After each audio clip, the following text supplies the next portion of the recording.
If someone you see looks familiar, but you're certain you've never met them, run. Because the reason they seem familiar is that you've seen them before, right before you killed them. You just don't remember it. But they do, and they've come back.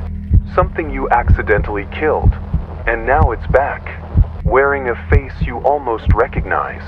They say it's just déjà vu, a common experience where you feel like you've seen or been in a particular situation before, even though you know you haven't. A harmless glitch in the brain, a flicker of false memory. But they lied to you, because what stands before you, that oddly familiar face in a stranger's skin, it's not your mind playing tricks. It's something that remembers you from the moment it died. A night you barely recall. A forest you shouldn't have entered. A voice that begged you not to step forward before your foot crushed something fragile. Now, years later, it's back, and it wears a human shape. But it's not human anymore. It's remembering, and it wants you to remember too. These cases have been rapidly growing in the United States of America for the last 2 weeks. The first incident was reported in Washington. Eli Rivera never liked Green Hollow. His grandmother used to say, "Don't go past the third oak. That's a sleeping place. You wake something it remembers." But when Eli was 12, he did. Stepped right past it on a dare. There was a mound, soft soil, a strange warmth beneath his feet. He stood there too long, and walked away feeling nothing. He forgot it for 18 years, until he saw the new night janitor. She arrived without introduction, old, frail, in a Navy uniform. But Eli froze. Her face was identical to his 5th grade math tutor, Mrs. Halvorson, the one who died in a wreck when he was just a kid. Except her face was wrong. Too smooth, too still, like it had been copied from memory, not from life. She never spoke. She would just stand in the hallway where Eli worked, always the same spot, always staring at a wall, sometimes whispering in a language that twisted in your head. Then Eli started hearing things, at night in his apartment, knocking from inside the closet. The voice of Mrs. Halvorson saying, "You stood on me." He checked the mirror one night and saw her standing behind him, not in the reflection, but in the room itself.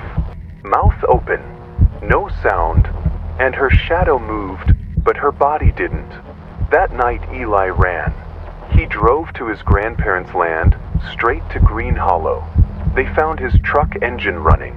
His shoes were placed beside the third oak. His phone left recording beneath it. The footage showed Eli screaming into the dark. "I didn't know. I was just a kid."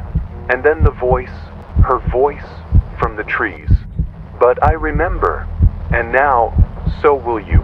In the final frame, a long arm made of soil and black veins reaches from the mound, straight through Eli's chest. The second incident was reported in San Diego, California. Marcus Lane was the kind of man who laughed at ghost stories. Fearless, loud, and proud of it. When he was 13, he and his cousins broke into the old Belmont plantation just outside Savannah. Everyone in town said the roots there grew in shapes that weren't right, like something was still buried and breathing beneath the house. Marcus didn't care. He stomped straight onto the back garden, over a low, soft mound of earth. One cousin screamed, "You stepped on it." Marcus just laughed. "It's swamp dirt. You babies are just scared of stories." He forgot all about it. 15 years later, it came back. It started with the man on his porch. He had Marcus's dead uncle's face, exact in every detail. Same beard, same missing tooth. But something was off. The man never blinked, never breathed.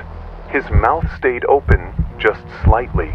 Marcus closed the door, locked it, told himself it was stress.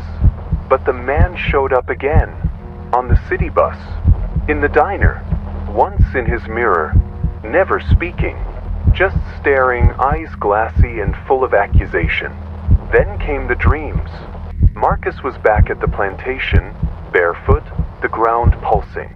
His foot was sinking into warm flesh, and something underneath was growling, not in anger, but pain. When he woke, his feet were covered in soil and his floorboards warped. That night, he screamed at the man standing outside. "What are you?"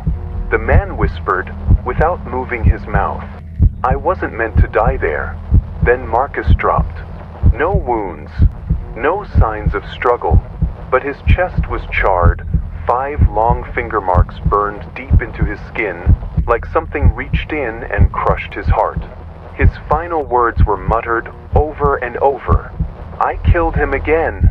I killed him again." Every culture warns its children with different words, but the rules are always the same. Don't wander past the old trail after dusk. Don't step near trees marked with blood. Don't stay out once the third wind passes, because that's where they sleep. They are not ghosts. They are not demons. They are the remembered. Entities that were killed not by weapons, but by accident, by disrespect, by trespass.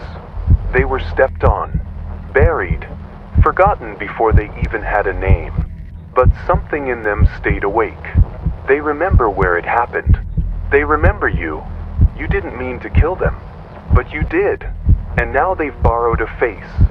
Someone you once trusted. An old teacher. A neighbor from your childhood. A cousin you haven't seen since age 7. They look familiar because you've seen them before. Right before you stepped on them. Right before their final breath. And now they've returned. Just for revenge.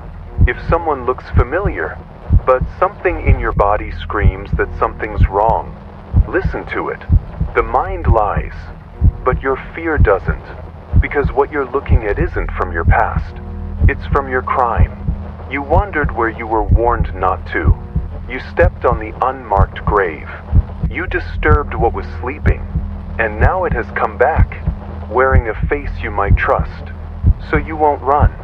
So you won't scream. But don't speak to it. Don't let it smile at you. Don't offer kindness. And never ever say, "I think I remember you," because that's what it's waiting for. The moment you acknowledge them, the moment you say their name, they don't have to wear a disguise anymore. They can finally stop pretending, and they can finally take you with them, where they died, alone and unseen.